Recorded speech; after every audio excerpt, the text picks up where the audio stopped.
Well, we're back with more tier lists. Starting off with Pokémon Mystery Dungeon, and then we'll see where we go from there. Alright. Let me just get the easiest ranking in the list out of the way. There it is. I don't think this is... This is the coldest take that this is the best Pokémon Mystery Dungeon game. That is like the coldest take you can make. Like 0 Kelvin level. I know, right? Now the rest of things depends. I'll probably get rid of the D tier because D tier implies bad. So I'm just gonna delete that.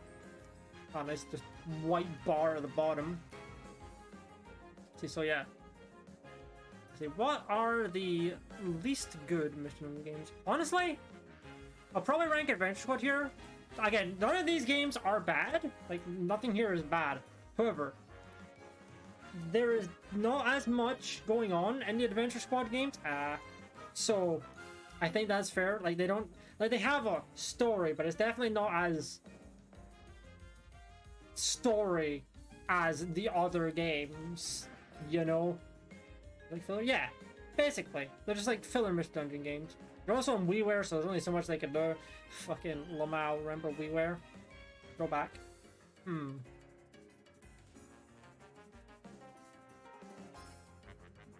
Okay, here's the thing. Time and Darkness are completely outclassed by Sky in terms of just their existence. So it's complicated, because since they're completely outclassed, theoretically speaking, they should be C tier. But at the same time, they still have a lot of the qualities that make Sky so good. You know, the story and that stuff. So it's like,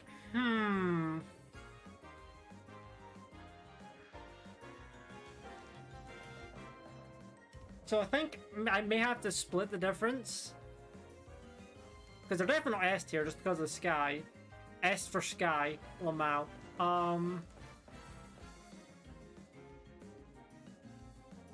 Are they A tier or are they B tier though? I guess it depends on how generous I want to be. Oh yeah, I should probably have the music on screen too. That's not the music. That's the music. It depends. As I said, it depends on how generous I want to be with the outclassed by Sky metric. I'll be nice. I'll be nice for this one. Also, this one has Diglett on the cover. Yeah, that's the biggest problem with Time and Darkness. Why play them when Sky does it everything that Time and Darkness do, but more on top of that? So like, yeah, I'll be generous since, well, they are completely outclassed by Sky. They still have a lot of Sky's good qualities. So yeah, Super. I am of the camp that actually likes Super Mystery Dungeon. I feel like it's like an even 50-50, or so it's a split for the Mystery fan base. I like it. I'll put it above Time and Darkness just for the fact that, again, the Sky outclassment of 2009. And it's a very similar story with Rescue Team. Rescue Team are good, but DX just does what they do better, is the thing. Like, to be fair, there are some things that original Rescue Team does better than DX. Or does that does differently. I won't say better, does differently. For example, legendaries are not guaranteed recruitment. Depending on how you feel, that is either good or bad. Better than DX. That's the question right now. There's also, you know, the physical special split introduced in after Gen 3, which is not in Blue and Red, but is in DX. There's also IQs, which, you know, IQs is interesting. I think IQ is, for the most part, more interesting than rare qualities. Like IQ skills.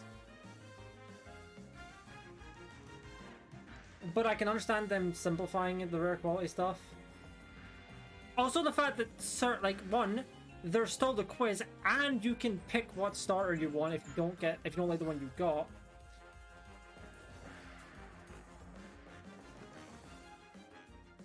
So it does have that going for over Rescue Team. Yeah, I'll put them here, but is it better than Super? Solid or shorter. It also has more of a post game.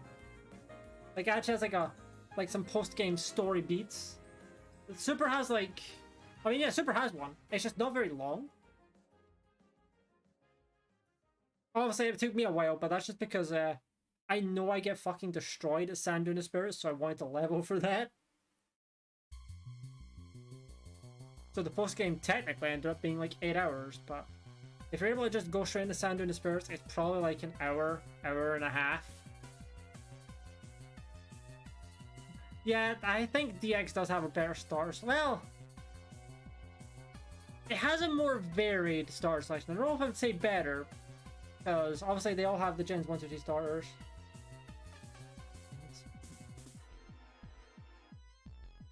That's fair. Like starters, obviously, like Super. I think Super has more, but it's limited only to starters, Pikachu, and Riolu. Whereas DX has some offbeat choices like Cubone, Psyduck, Machop, etc.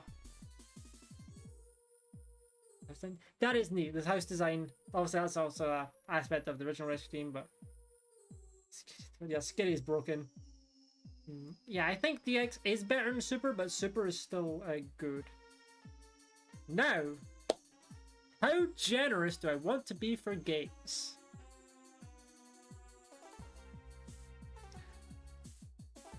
I don't think it's better than Super. However, it does have its own like good and bad compared to other games, like the other Mission games. Like yeah, Dex is shit. Starter selection is not great. No quiz, which is admittedly minor, but still. And what was it? The quality of life, like non-existences of some things, like you know, one job at a time. That's fucking weird. I don't know why they made it like that. But there are some good qualities to it, like you know, story is really good. Obviously, that's the same for every mission in the game, but I mean, I enjoyed it surprisingly much compared to my first, compared to what I was expecting. I mean, hell, if you remember that stream, I fucking cried at the end of that game. That is fair, yeah. For a 3DS game in 2013, it was pretty good. I think it was one of the earliest, like, Pokemon games to use like the models that they use nowadays. I think for the most part. Obviously, I don't use every Pokemon. And honestly, we didn't really do anything like post game wise. Well, we did the post game, sorry, we didn't do like anything after that, like developing the town and all that shit. We didn't really do that post game stuff in Gates, but I know that there is that aspect to it.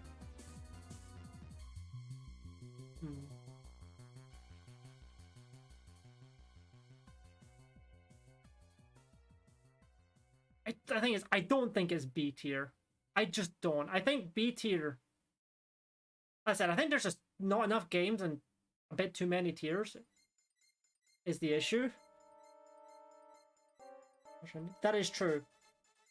Super's, like, the ending for Super was definitely quite abrupt. Obviously, you knew it was going to end, but it was like the developments during the ending was abrupt.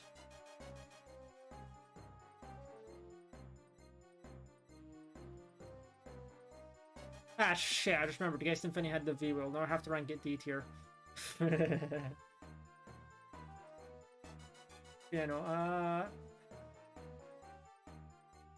we had the same fucking thought at the same time.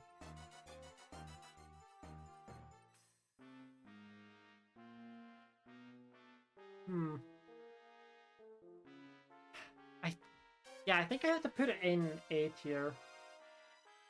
The worst traditional Mr. Dungeon game.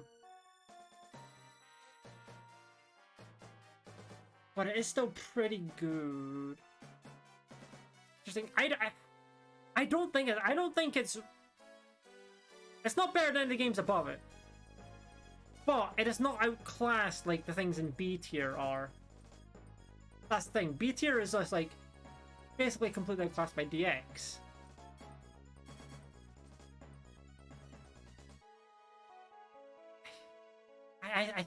I think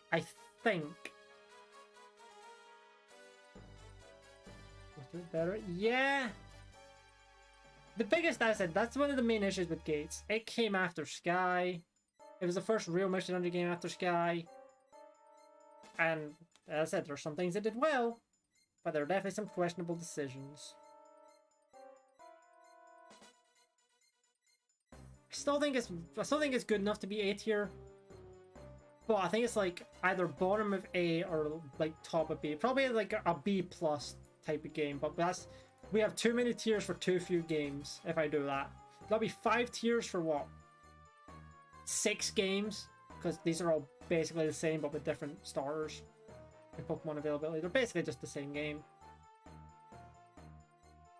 Yeah. To be fair, I don't think any Pokemon like Mission Dungeon game after Explorers has gender as a mechanic.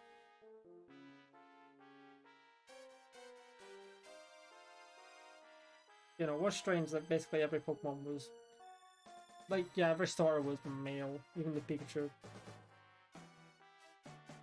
But yeah, as I said, I think this is it. It's basically B plus or A minus, but that's too many tiers. As I said, too many tiers for 3 games, so I think that's it. That's fair. I think that's it for Mystery Dungeon games.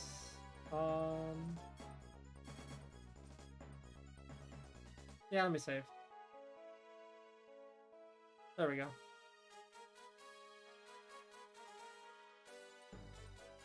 But yeah, I think that's gonna be. Hey, funnily enough, we're ending on a Mystery Dungeon track as well. I didn't even notice that until right now. That's pretty funny. But yeah, that's it for Mystery Dungeon tier list. Goodbye, YouTube.